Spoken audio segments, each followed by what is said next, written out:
What's up, everybody, and welcome to the Gooner, a channel dedicated to all things Arsenal Football Club, who, as we all know, are by far the greatest team the world has ever seen. In this video, I'm going to be taking a look at the 1-1 draw at home to Brentford, what this means for our title race, what this means for the game coming up against Manchester City, and analysing what changes, if any, need to be made in order to keep our title charge this year on track. So, before we get started, if you could just take a moment and hit that subscribe button. That way I can keep you updated with all the news and views from our beloved club. I post every single day.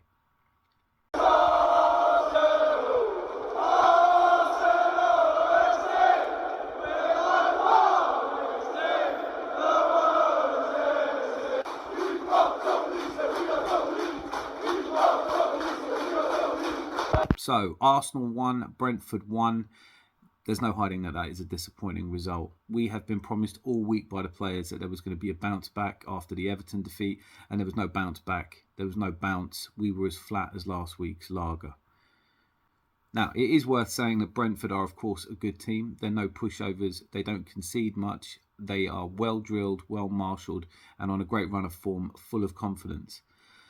But that said, we are used to coming out at the Emirates and really going for it, and that did not happen in this half.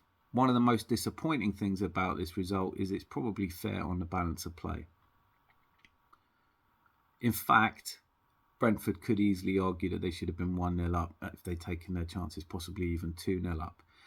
And the whole atmosphere around the ground was a little nervy as well, which is going to have played its part.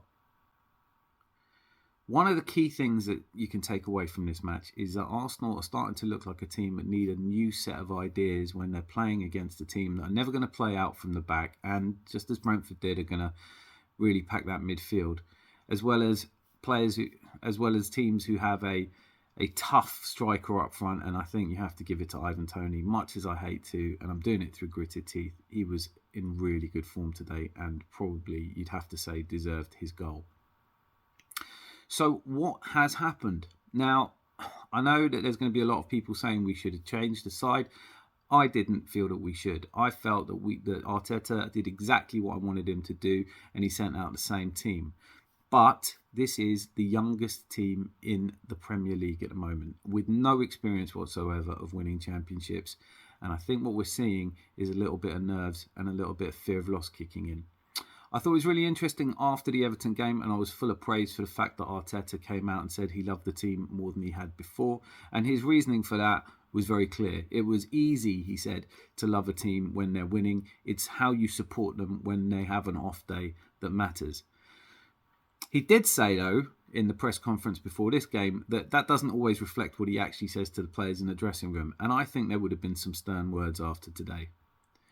This is a team that probably expected to get a bit of a rollicking for its performance against Everton, but they were forgiven for that. Today, you can't forgive it in the same way. We don't have the strength of depth at this point in time to really mix things up. I think he did exactly what Arteta's been doing all season, making good decisions in bringing Trossard on, and it was lovely to see him score his first goal at home. And just a disappointment all round for him that it didn't prove to be the winning match, but we did not defend well enough. Now, I know that there is a VAR controversy to talk about here. I don't really want to. It's been crap all day, everywhere you look. And frankly, it needs a serious rethink if it's not going to get better than this. But leaving that to one side, we still did not defend from that position, a lead that was so important to us. And I want to discuss that a little bit in the context of a young team that is now experiencing that fear of loss. We started this season after a fantastic pre-season. Very few people expecting us to do anything at all. Saliba is an unknown quantity. Odegaard, who had shown us every reason to be positive last season, but this season they have totally outperformed expectations and suddenly find themselves realistically being talked about as champions. It's going to play a part. But so is the fact that up until we signed Trossard, Martinelli had played every single Premiership game. I think that there is some tiredness and some anxiety creeping into the team. And what you really need in a situation like this is to be able to throw players on, like Trossard did. But when you look at who you might have brought on for Nketiah, you start to see that we are a little bit too short. And seeing Jesus in the stands only compounds that. What a difference a player like Jesus would make in a game like this. And with him out for at least another 3 or 4 games, we have to contend with the fact that we are not in a position to really mix it up in the way that would make that difference in the title surge. And of course, we're not going to go and buy anyone now. We're not bringing Fuller and Balogun back. So this is the team that we have. We have options. But this is where a manager like Arteta really stakes his claim for greatness. He needs to get into the mindsets of these players and remind them that it is one game at a time. We had a very good defeat at the Etihad against a full-strength Man City. We would have rattled them a little bit because we were certainly no pushovers, and it's not going to be as easy for them, even though it was difficult. It's not going to be as easy for them even when they come to the Emirates on Wednesday. That game really does take on a huge amount of significance. Now, some things to note. First of all, it is not a foregone conclusion that Manchester City beat Aston Villa tomorrow, but I'm going to assume that they will. I'm going to assume that there's going to be a 3-point gap as they come to us and that they could level it up. Now, obviously, Manchester City are under a cloud at the moment, and let's not forget that Pep Guardiola likened travelling south to taking a trip to Northern Europe, something he's going to have a chance to really compare when they go to RB Leipzig in a couple of weeks' time. And maybe that's going to play a part.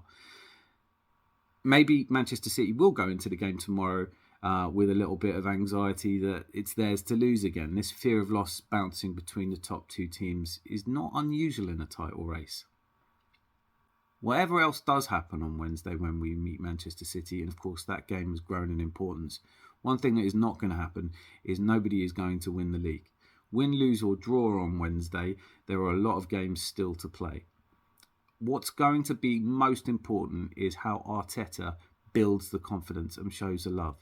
The thing that stood out for me today was that when you look through the spine of our team from Saliba, Odegaard and Nketiah, this is a young team with a lack of experience and having played a lot of games, probably just needs a bit more of a fillip, a boost, a lift than it does a kicking.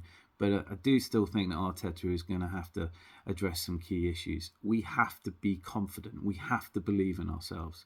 And something that plays a part in that is us as fans.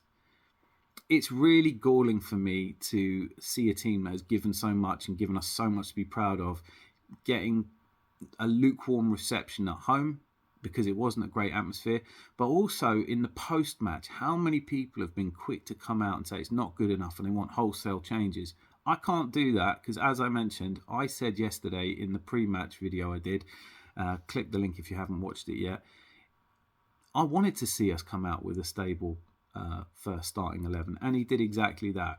People have been calling for Ben White, and that clamour has increased today because we didn't get the points we wanted.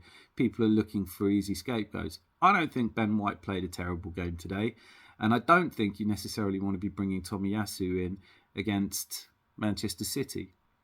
It's easy to say today that Zinchenko didn't have a fantastic game, and why aren't we playing Kieran Tierney? I certainly don't necessarily think that we should be bringing Kieran Tierney into Manchester City, not least because if anyone knows how well Man City play, it's Zinchenko, and he's going to be important in that game. We do need to be coming out on Wednesday full of confidence, and that is not going to be buoyed by the fans constantly going on post-match about how it's not good enough, we're not doing well enough. You just cannot take any of these games in the Premiership for granted. Brentford, on paper, are one of the form sides of this year. And so is today's result so disappointing? Well, viewed in the context of a title race, yes, but viewed in the context of an entire season where we've done so well at home, and this is only the second time we've dropped points, perhaps there is a case to be made for not really complaining and whinging as much as I'm hearing a lot of other fans doing. We should still be really proud of what's been achieved. The harmony in the squad, the togetherness. We should be adding to that and not detracting from it. This group of lads has done absolutely nothing but make us proud all season. And when they need us, when the energy dips a little bit, when the doubt starts to creep in, that's where we play our biggest part. We get fully behind them. we create a fantastic atmosphere at the Emirates on Wednesday. And whether Man City come into this having been beaten by Aston Villa or having beaten them soundly, we will make sure they know that this is a completely different game they're stepping into. So, overall, this is where it matters most. This is where being a fan really counts. And I really believe in us as a fan base, and I really believe in us as a squad. And I think Wednesday night could be one of the lifting moments that we need to kickstart a surge. I know there's not a lot to be cheerful about after today's performance, but if you do need something, thank you, Leicester. 4-1 against Spurs. And if you think today's result was hard to take as an Arsenal fan, just imagine you could have been born a Spurs fan. I'm going to be watching the game against Aston Villa and leaving a little comment a little bit later after the match. And let's hope that there's something to be cheerful about. But whatever else happens, as I said, it's going to be important that we stay positive and we stay focused and we stay behind this group of players who are an outstanding team of football players. So I'm going to be watching the City Villa game with fingers, toes and everything else crossed.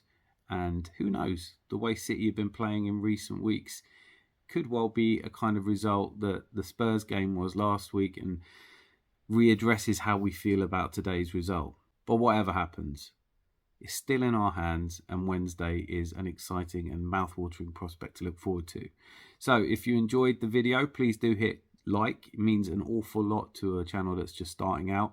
I've been thrilled with the views. I've been thrilled with how it's going on a Facebook page. And as a small channel, I have the ability to answer every single one of your comments.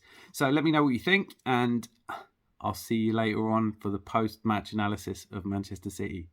Lots of love.